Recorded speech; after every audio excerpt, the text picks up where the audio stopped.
주님의 이름으로 축원합니다. 여러분의 삶이 예배 드릴 때 더욱더 새 사람으로서 변화되는 은혜가 있기를 바랍니다. 더우시면 붙여도 관계없어요. 파랑새 증후군이라는 말이 있습니다. 이 말은 20대, 30대 청년 중에 이상만을 추구하며 사는 사람들에 대해서 말할 때 쓰는 말입니다. 지금 닥쳐온 눈앞의 현실은 힘들고 어려우니까 회피하고 이제 먼 미래만, 내가 좋아하고 바라는 미래만 생각하는 사람들, 이런 사람들을 파랑새 같은 이상을 쫓는다 하여서 파랑새 증후군이라고 하고는 합니다. 특히 요즘같이 청년들의 삶이 팍팍하고 미래에 대한 희망이 적을 때 이런 증후군을 가진 친구들이 참으로 많이 나타납니다. 죽어라 공부해도 취업이 안 되고 회사 들어가면 온갖 꼰대들이 득실득실거리고 그 모든 것 다 뚫고 열심히 무언가를 했는데, 그렇게 해서 직장에서 월급을 받았는데 그 월급으로는 먹고 살기에도 빡빡한 그런 현실이 너무나 눈앞에 펼쳐지니 일부 청년들은 현실을 회피하거나 부정하는 것을 당연하게 여기지요. 그리고 이제 실현 가능성이 없는 미래만을 상상하게 되는 겁니다. 하지만 이 증후군이 오래되면 자꾸 그 실현 불가능한 미래만 생각을 하면 이제 현실 감각이 많이 떨어지게 됩니다. 왜냐하면 어쨌든 장밋빛 미래만을 꿈꾼다고 해서 현실이 바뀌는 건 아니니까요. 어찌 되었든지 현실이 힘들든 어렵든 괴롭든 현실과 직접적으로 마주치고 부딪히지 않으면 미래는 바뀌지 않는다라는 이야기입니다. 그리고 이는 오늘 본문에서도 마찬가지로 나타납니다. 이 본문에 나타난 산헤드린 회원에게 예수님의 존재가 이렇게 보이고 있기 때문입니다. 내 앞에 나타난 예수님을 부정하고 현실적이지 않다라고 여기고 싶은 마음이 있었습니다.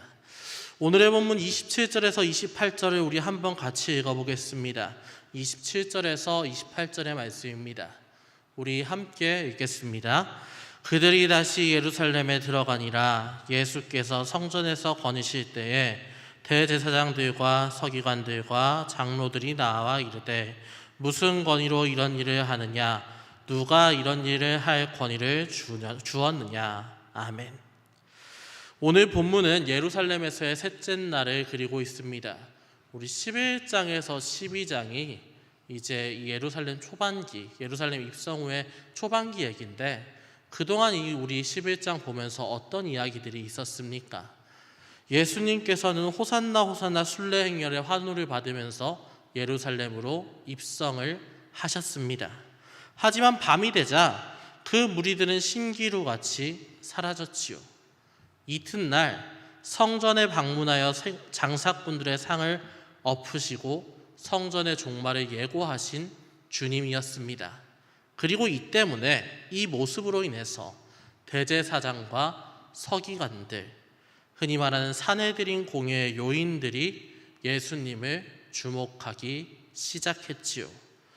이 전 본문이었던 마가복음 11장 18절에 이런 말씀이 있습니다. 우리 18절의 말씀 잠시 제가 읽겠습니다. 대제사장들과 서기관들이 듣고 예수를 어떻게 죽일까 하고 꾀하니 이는 무리가 다 그의 교훈을 놀랍게 여김으로 그를 두려워함이로라. 아멘. 어찌 보면 당연한 수순이었습니다. 어쨌든 성전에서 그 소동을 일으켰는데 성전을 관리하는 산헤드린 공회가 주목하지 않는 게 더 이상하지 않겠습니까? 눈여겨보고 나서서 경고를 해도 이상하지 않은 상황이지요. 그런데 일단 오늘 본문으로 들어가기 전에, 그렇다면 예수 그리스도를 주목하는 이 산헤드린 공회는 어떠한 사람들인가를 좀 알아봅시다. 이들은 어떤 사람들입니까? 당시 어쨌든 산헤드린 공회라는 이 회의는 유대 최고의 의결기관입니다. 의사결정 기관입니다. 입법과 사법을 동시에 관장하고 정치의 방향성을 정하며 좀 더 나아가서 치안까지 관장하는 대단한 기관이었지요. 요즘 사회로 가지고 오자면, 현대로 이러한 기관을 딱 끌고 오면 사실 말도 안 되는 권한을 가진 초법적인 기관 아닙니까? 탈무드에 따르면 이 조직은 광야에서 모세를 돕던 70인의 장로들로부터 시작됐다라고 말을 합니다. 여호수아 사사시대 왕정시대 때는 장로, 귀인, 방백 등으로 불리는 이들이었지요. 그리고 신약에 와서 이들은 산헤드린이라는 조직으로 불리게 되었습니다. 물론 아수르, 바벨론, 페르시아 중간에 포로기가 있는 걸 생각하자면 이 조직이 70인으로부터 쭉 이어졌다라고 말하기는 사실 어렵습니다. 하지만 중요한 것은 그 모세를 도왔던 70인 장로의 전통과 권위를 이어받았다. 그 권위를 유대사에서 인정받았다는 게 굉장히 중요합니다. 그렇기에 당시 사회에서는, 어찌되었든 당시 사회에서는 이 기관만큼 굉장한 기관이 없었다. 로마의 직속기관 또는 분봉왕이었던 헤롯의 왕가 이 정도를 제외하면 유대 사회 내에서 최고의 권위를 갖는 기관, 이 기관이 바로 산헤드린이었다는 이야기입니다. 특히 대제사장, 제사장, 서기관 등으로 구성된 이 기관은 종교에 있어서는 훨씬 더 절대적이었죠. 감히 성전에서 그들이 정한 규율에 반박하거나 따르지 않는 이들은 없었습니다. 그런데 이러한 산헤드린이 관리하는 성전에서 갈릴리에서 온 촌뜨기 하나가 성전의 규율을 지키지 않았다, 엎어버렸다, 이런 상황이 생긴 겁니다. 산헤드린 입장에서는 아마 가만히 있을 수 없는 상황이었겠지요. 물론 이제 산헤드린도 예수를 그저 촌뜨기라고만 생각하지는 않았을 겁니다. 뭔가 요주의 인물, 위험한 인물, 이렇게 여기기는 했습니다. 왜 그랬을까? 왜 어떻게 그랬을까? 라고 생각을 한다면 이것도 약간 산헤드린 조직의 이제 기능이라고 할 수 있습니다. 우리 자꾸 산헤드린에 대한 얘기를 하는데, 우리 성경에 나오는 산헤드린이라는 조직은 사실 예루살렘의 중앙에 있는 의사결정을 관장하는 기관으로 나오지 않습니까? 근데 그 산헤드린은 대산헤드린이라고 불리는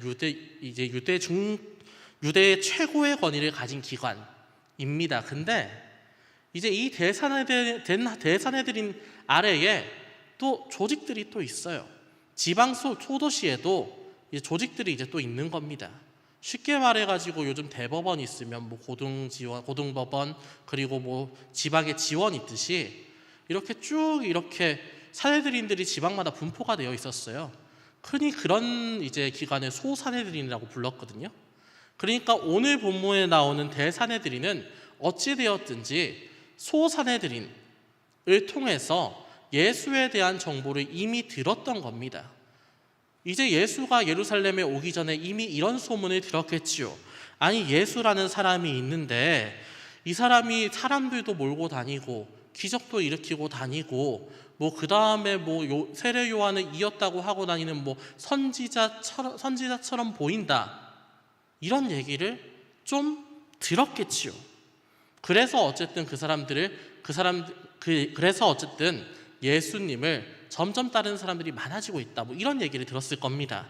아마도 산헤드린 공회원들 입장에서는 이런 예수 운동, 예수를 따르는 사람이 많아지는 이 운동이 적당히 지방에서 잘 끝나기를 아마 원했을 겁니다. 그냥 예루살렘까지는 올라오지 말고 그 갈릴리 지방에서 적당히 사그라들면 참으로 좋겠다, 우리가 손대지 않았으면 좋겠다 라고 생각했을 겁니다. 그런데 갑자기 6월절 성전에 와서 산헤드린의 사업에 갑자기 회방을 놓았습니다. 굳이 나서야 하는 껄끄러운 일이 생겨버린 겁니다. 그래서 그들이 이렇게 물어온 겁니다. 27절에서 28절을 다시 한번 읽어보겠습니다. 자, 27절에서 28절 다시 한번 읽어보겠습니다. 그들이 다시 예루살렘에 들어가니라. 예수께서 성전에서 거니실 때에 대제사장들과 서기관들과 장로들이 나와 이르되 무슨 권위로 이런 일을 하느냐? 누가 이런 일을 할 권위를 주었느냐? 아멘. 산헤드린의 질문은 두 가지입니다. 무슨 권위로 이런 일을 하느냐?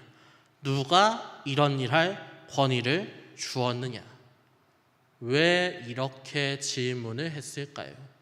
대제사장, 서기관, 이 산헤드린의 요인들은 왜 이렇게 예수님께 질문했을까요? 왜냐하면 예수는 그럴 권한이 없다라고 생각을 했기 때문입니다. 왜 권한이 없습니까? 성전에서 무언가 할 권한, 성전에서 무언가 활동할 권한은 어쨌든 산헤드린이 모두 다 주는 것이니까요. 만약에 산헤드린의 권한을 받지 않은 사람이 산헤드린이 하는 일을 조금 반대하거나 막거나 무언가 바꿔보고자 하려면 그것보다 더 높은 권한을 가지고 있어야지죠. 이 산헤드린보다는 높은 사람들이어야 한다는 겁니다. 쉽게 말해서 뭐 헤롯 왕의 직속이라거나 또는 뭐 로마에서 임명한 총독의 직속이라거나 뭐 이런 권한 정도는 있어야 그래도 들어가서 참견 정도는 할 거 아닙니까? 물론 그 사람들도 성전은 건들리지 않았어요. 잘 생각해보면. 쉽게 말해서 이거는 침해할 수 없는 권한이었다. 그러니까 산헤드린이 물어오는 겁니다. 도대체 너는 무슨 권한이 있는데? 이렇게 물어오는 거죠. 네가 뭔데 권한도 없는데 우리 허락도 안 받고 지금 이런 짓을 하느냐? 장사꾼의 상을 얻고 우리가 하는 사업에 왜 도대체 회방을 놓고 있느냐? 네가 뭐 대단한 사람이라도 되는 줄 아느냐? 이렇게 묻는 겁니다. 그리고 이 질문에 대해서 예수님께서 이렇게 말씀을 하십니다. 29절에서 30절의 말씀입니다. 29절에서 30절의 말씀 우리 함께 읽어보겠습니다. 예수께서 이르시되 나도 한 말을 너희에게 물으리니 대답하라. 그리하면 나도 무슨 권위로 이런 일을 하는지 이르리라. 요한의 세례가 하늘로부터냐 사람으로부터냐 내게 대답하라. 아멘. 나도 너희에게 묻겠다. 대답하라. 질문자에게 다시 질문을 한다. 보통은 그 질문을 대답하기 싫어서 피할 때 이런 방법을 쓰고는 합니다. 하지만 이때는 좀 달랐습니다. 질문자에게 다시 질문을 하는 것은 랍비들이 제자들에게 교육할 때 하는 교육법 중에 하나입니다. 질문을 한 사람의 질문 중 중요한 내용을 파악하고 그 내용을 비유하거나 또는 핵심 내용을 뽑아서 그것을 질문으로 다시 준 다음에 생각을 해보게 하는 겁니다. 제자야, 네가 생각을 해서 이거를 좀 더 많이 알아가기를 원한다. 이게 랍비들의 교육법이었지요. 즉 주님께서는 산헤드린 회원들이 이 주님을 통해서 답을 얻어가기를 원했던 겁니다. 예수는 누구인가? 그 권위는 어디에서 나오고 있는가? 답을 얻어가기를 바랬지요. 그래서 이렇게 질문을 합니다. 요한의 세례는 하늘로부터냐 사람으로부터냐? 요한의 세례는 하늘로부터냐 사람으로부터냐? 세례 요한이 어떤 사람입니까? 세례 요한이 어떤 사람입니까? 세례 요한은 광야에서 주님이 오실 것을 예비하고 선포한 선지자입니다. 그의 삶은 주님을 예비하는 삶 그 자체였습니다. 수많은 이들에게 주님은 곧 오실 것이다. 하나님 나라가 곧 온다. 그러니까 회개하고 천국에 가라라는 식의 선포를 계속적으로 했지요. 그리고 난 다음에 그 회개한 이들에게 물 세례를 주었습니다. 그리고 그 세례의 대상 중에 예수님께서도 있었겠지요. 예수님께 세례를 할 수 없다라고 얘기를 했지만 허락을 받고 그 주님께도 세례를 한 이가 바로 세례 요한이었습니다. 그리고 그렇기 때문에 오늘 세례 요한의 세례라는 말은 세례 요한의 사역이라고 해도 무방합니다. 요한의 세례는 요한이 한 사역의 전체였기 때문에 이 말은 세례 요한의 사역이라고 말할 수 있습니다. 그리고 문맥상 하늘로부터냐, 그러니까 하나님으로부터 온 것이냐는 말을 봤을 때 이 질문은 이렇게 풀 수가 있습니다.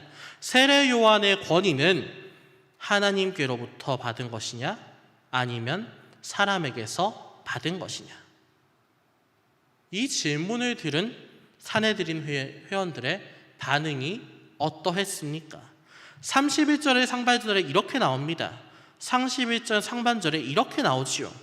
그들이 서로 의논하여 이르되. 그들이 서로 의논하여 이르되. 여기서 사용한 의논하다로 쓰인 단어는 마가복음에서 7번 정도 나옵니다. 그리고 이 단어는 항상 예수님께서 당혹스러운 질문을 할 때 그것을 피하고자, 모면하고자 할 때 쓰이는 단어였습니다. 쉽게 말해 이 의논하다라는 동사는 사내들인 회원들이 당황했다, 이 질문에 당황했다라는 것을 보여줍니다. 그렇다면 왜 당황을 했습니까? 예수가 당시 최고의 권력과 명예를 지닌 자신들 앞에서 주눅 들고 있지 않으니까 그렇습니다. 게다가 그들은 이미 갈릴리에서부터 전해져 온 예수의 사역에 대해서 알고 있었습니다. 아마도 그들은 예수를 마주하기 전에 예수에 대해서 이렇게 가정을 했을 겁니다. 예수의 사역에 대한 이야기가 참 대단하긴 한데 그거 아마 거짓말일 거야. 그거 아마 소문이 과장될 거야. 잘못된 거야. 그 예수? 한번 우리한테 와봐. 그 아무것도 아닌 사람 우리 앞에 와봐. 아마 우리 앞에서 말도 못하고 쪼그려다 있을걸? 이렇게 생각하면서 그거 헛소문일 것이라 치부하면서 마음을 계속 달래고 있었던 겁니다. 그런데 오늘 예수를 마주했을 때 어떠했습니까? 예수를 마주해 보니까 이 사내들인 회원들 머리에 이런 느낌이 오는 겁니다. 아, 이 사람은 진짜다. 가짜 아니다. 이 느낌이 오는 겁니다. 그들이 보기에 예수는 세례 요한의 사역을 이어받은, 아니 세례 요한보다 더 대단한 사람인 것 같다라는 마음이 왔습니다. 무의식 중에 그런 마음이 생겼습니다. 나보다 대단한 사람이, 그런데 그 나보다 대단한 사람이 나한테 질문을 해올 때, 나한테 대답할 수 없는 질문을 해왔을 때 여러분은 어떻게 하십니까? 물론 당황은 하겠지요. 근데 여러분은 어떻게 하십니까? 솔직한 사람은 당황은 하지만 그 질문에 대해서 물어봅니다. 내가 대단하다라고 생각했던 그 모든 마음을 내려놓고 질문의 답을 구하기 위해 솔직하게 나아가는 것이지요. 반대로 거짓된 사람은 이 사실을 인정하지 않습니다. 어떻게 저 사람이 나보다 대단할 수 있느냐? 어떻게 저 사람이 나보다 능력이 있을 수 있느냐? 아니 학력도 나보다 낮고 가진 것도 나보다 적고 배운 것도 없고 대단한 집안의 사람도 아닌데 어떻게 나보다 나을 수 있느냐? 부정을 하면서 어떻게 해서든 이 사람을 까내리기 위해서 열심히 노력을 합니다. 이 두 가지 경우 중에 사내들인 회원들은 후자였겠지요. 당연히 후자였습니다. 그들은 인정하기가 싫었습니다. 아니 우리가 유대라는 사회 내에서 높은 나름 권자에도 앉아있고 나름 능력도 인정받아서 여기에 임명되었고 학력도 있고 대단한 집안에서 자라온 자라온 사람들인데 어떻게 갈릴리 촌뜨기가 나보다 나을 수 있냐? 이게 너무나 싫었던 겁니다. 인정하기 싫었던 겁니다. 근데 문제는 이 질문에 대답을 할 수가 없었어요. 세례 요한의 권위는 어디로부터 나오는 것이냐? 이 질문이 너무 당황스러워서 일단은 상황을 모면하기 위해서 의논을 한 겁니다. 그리고 이는 사실 우리도 마찬가지로 보여주는 행동이기도 합니다. 물론 여기에 있는 사람들은 우리는 사내들인 회원과는 좀 다르지 않는가, 우리는 어쨌든 주님을 믿고 의지하기 때문에 이 자리에 와서 예배도 드리고 신앙도 잘 지키고 있는 것 아니냐라고 생각을 할 수 있습니다. 하지만 사내들인 회원들도 주님을 몰랐을 뿐입니다. 당시 주어진 상황에서 율법과 전통을 목숨처럼 수호하고 성전을 하나님의 집으로서 열심히 지키려 하는 사람들이 사내들인 회원들이었습니다. 다만 그들은 진짜를 받아들이지 못한 겁니다. 내 앞에 진짜가 있는데 그 진짜를 인정하지 못한 겁니다. 차마 받아들이기에는 충격적인 이 진실을 회피한 것 뿐이었습니다. 그렇다면 우리는 어떻습니까? 우리도 회피합니다. 우리도 부정합니다. 예를 들어서 뜻을 알 수 없는 고난이 닥쳐왔다라고 생각을 해봅시다. 아마도 주님께서는 우리가 신앙적으로 더욱더 성장하기를 바라며 그 어려움을 우리에게 허락하셨을 겁니다. 그래서 그 고난의 진실은 우리가 성장하는 것입니다. 그런데 우리는 그 진실을 바라보지 못하고 주님께 원망을 하기 시작하지요. 왜 나한테 이런 시련을 주십니까? 주님께서는 왜 나를 힘들게 하십니까? 나는 예배도 잘 나오고 신앙생활도 잘하고 나름대로 주님께 순전하려고 노력을 했는데 나는 왜 이렇게 힘들어야 합니까? 라고 물어봅니다. 분명히 그 허락하신 고난을 인내하고 받아들이고 연단한다면 성장할 건데, 그걸 잘 넘어갔을 때는 충분히 더 나아질 건데 그 사실을 받아들이지 않습니다. 어떻게든 그 상황을 모면하고 회피하려고 열심히 노력을 하지요.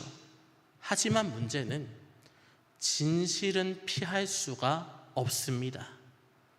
아무리 피하려고 해도 진실은 우리 앞에 남아있지요. 결국은 그 진실을 받아들이지 못한다면, 그 진실을 넘어가려고 하지 않는다면 우리는 결국 거짓된 삶을 살 수밖에 없는 겁니다. 본문 31절에서 33절입니다. 우리 함께 읽겠습니다. 31절에서 33절 함께 읽겠습니다. 그들이 서로 의논하여 이르되 만일 하늘로부터라 하면 어찌하여 그를 믿지 아니하였느냐 할 것이니 그러면 사람으로부터라 할까 하였으나 모든 사람이 요한을 참 선지자로 여김으로 그들이 백성을 두려워하는지라. 이에 예수께 대답하여 이르되 우리가 알지 못하노라 하니 예수께서 이르시되 나도 무슨 권위로 이런 일을 하는지 너희에게 이르지 아니하리라 하시니라. 아멘. 앞서 이야기를 했지만 사내들인 회원들은 명쾌한 답을 낼 수가 없었습니다. 이유가 무엇입니까? 먼저 하나님께로부터 요한의 권위가 왔다라고 하면 적어도 요한의 사역을 이어받은 자로 보이는, 또는 이어받았을 것 같은 예수가 바로 나서서 반박을 할 수 있습니다. 아니, 내가 성전에서 한 것도 하나님의 일이다. 나 세례 요한한테 세례받고 나 세례 요한한테 인정받았다. 나도 선지자 일 하고 있다. 그거 하나님의 일이다. 그런데 너희는 하나님 믿는다는 자들이 어찌 나를 그렇게 의심할 수 있느냐? 반박해 올 수 있는 것이지요. 그렇다고 해서 사람으로부터다 라고 이야기하는 것도 문제가 됩니다. 물론 그 사내들인 입장에서는 아마 예수뿐만 아니라 세례 요한도 사람으로부터 권위를 받은 자, 사람들을 선동하여서 선지자처럼 보이고 다니는 자라고 생각했을 겁니다. 근데 문제는 오늘 본문에 백성들이 세례 요한을 참 선지자로 생각을 한다라는 의미로 백성들을 무서워했다라는 얘기가 나오거든요. 그렇기 때문에 십살이 세례 요한의 건의가 사람에게서로부터 왔다라고 할 수가 없는 겁니다. 앞뒤로 꽉 막혔지요. 그래서 앞뒤로 꽉 막히고 백성들의 눈치가 보였다. 그래서 그들은 이렇게 이야기합니다.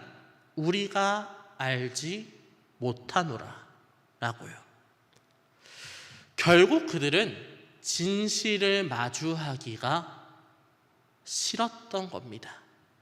적어도 솔직한 사람들이었다면 사람에게서 왔다라고는 이야기했을 겁니다. 백성들의 반응은 차치하고 예수와 논쟁을 했을 겁니다. 그랬다면 그들은 조금이나마 진실에 다가갈 수 있지 않았을까요?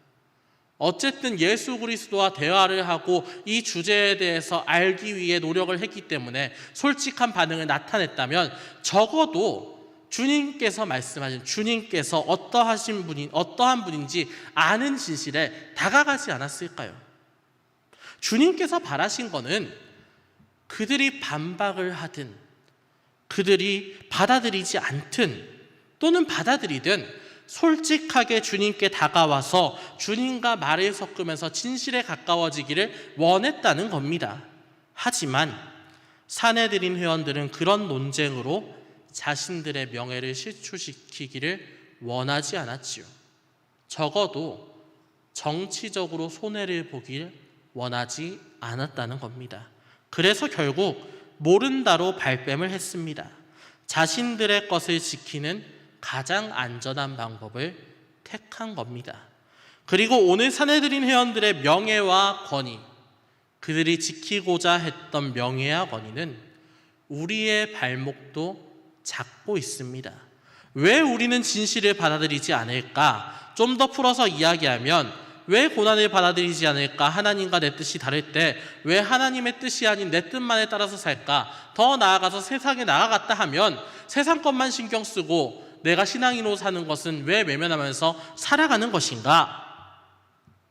이런 것에 대한 질문을 오늘 본문은 하고 있는 겁니다. 왜 그렇습니까?